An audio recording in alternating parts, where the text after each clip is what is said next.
High দর্শক বন্ধুরা, আজকে তোমাদের সামনে একটি নতুন ব্লগ নিয়ে চলে আসছি। আজকে বিকালে আমরা ঘুরতে ঘুরতে চলে আসলাম কলকাতা ইন্টারন্যাশনাল ফিল্ম ফেস্টিভ্যাল, যেটি রবীন্দ্র সদনে অনুষ্ঠিত। আজকে আমরা নন্দন চত্বরে ঘুরব, আর কোথায় কী অনুষ্ঠান অনুষ্ঠিত হচ্ছে চলুন দেখতে থাকছি।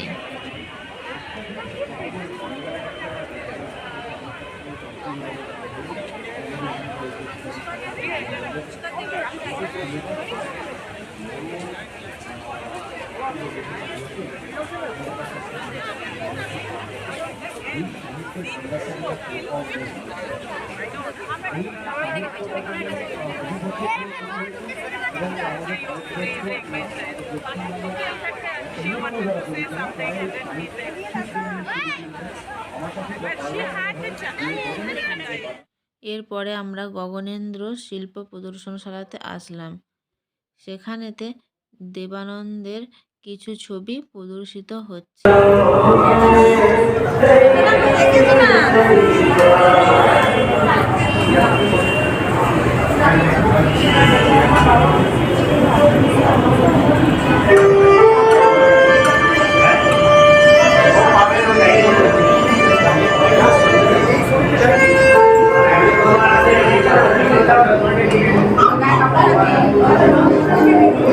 এখান থেকে আমরা বেরিয়ে সোজা চলে গেলাম সিনে আড্ডাতে।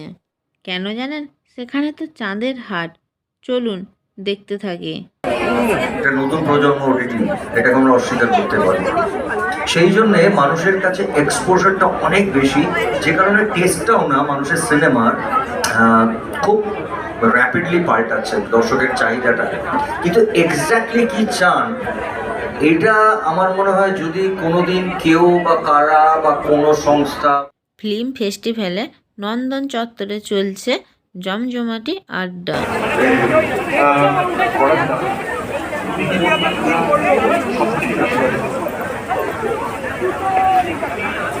কোন গানটা কোন গান হয় না যে আমরা একটা গান আছে যেটা সবসময় গল্প বছরের একটা আমি গাড়িতে যাচ্ছি, বাড়িতে শুনছি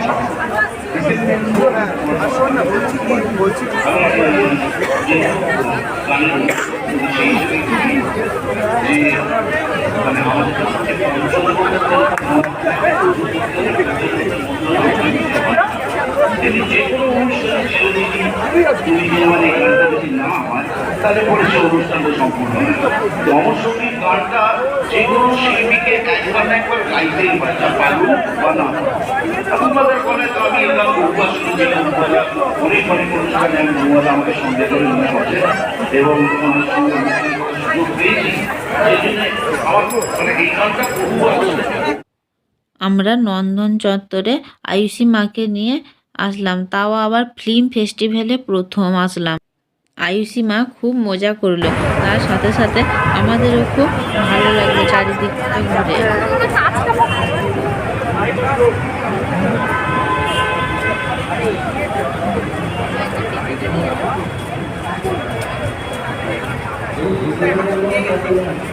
ওকে তুলে দেবে নাকি রে?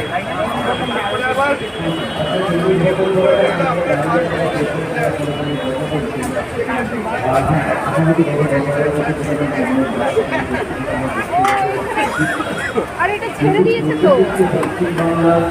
ঘরে ঘরে বানিয়ে রেখেছে না,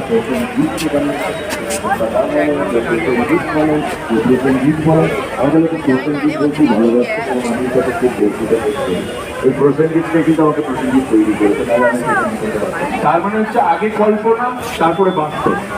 কল্পনা না থাকলে বাস্তব তৈরি হয়। আমি একটা ছোট্ট মানুষের একজনের নাম নেব, আমার বন্ধু এখন নেই, আমার মনে হয় এখানে অনেকেই আছেন যারা এই ফিল্ম ফেস্টিভ্যালে চাঁদের হাটে সিনে আড্ডাতে যাদের সঙ্গে আমাদের দেখা হলো তারা হলেন অভিনেতা প্রসেনজিৎ চট্টোপাধ্যায়, পরিচালক রাজ চক্রবর্তী, অভিনেতা আবির চ্যাটার্জি ও অভিনেত্রী রীতাভরি দত্ত ও আরও অন্যান্য অভিনেত্রী ও অভিনেতারা ছিলেন। চলুন সেই আড্ডা দেখে নেই। অর্ধাঙ্গিনী বক্স অফিস ওয়াইজ কত মানে প্রচন্ড হিট, সুপার ডুপার হিট। বল্লভপুরের রূপকথা সুপার ডুপার হিট। মানে আমি যদি ওভাবে দেখি একদম। সেটা তো কমার্শিয়াল এবং কাল্পনা, ওটা তো কল্পনা রয়েছে কিন্তু কিন্তু একদম রিয়েলিস্টিক যেটা হয়, মানে একদম বাস্তবধর্মী যদি হয়, সেটা আমি অর্ধাঙ্গিনীর কথা বলবো। আমি একটু অন্যদিকে যাচ্ছি, আমি প্রশ্নটাকে একটু ঘোরাচ্ছি, মানে একটা জায়গায় না থেকে। হ্যাঁ, আবির বলছি লাস্ট একটা ছোট্ট কথা বলবো, আমি তখন মাইকটা নিয়ে ফেলেছিলাম। খরা শুধু ভালো মানুষ নয়, ভারতবর্ষের যদি প্রথম 10টা বেস্ট অ্যাক্টর বলা যায়, এই লোকটা সেটা। প্লিজ ওর জন্য আপনাদের একবার দাঁড়িয়ে অডিশন দিতে হবে, প্লিজ।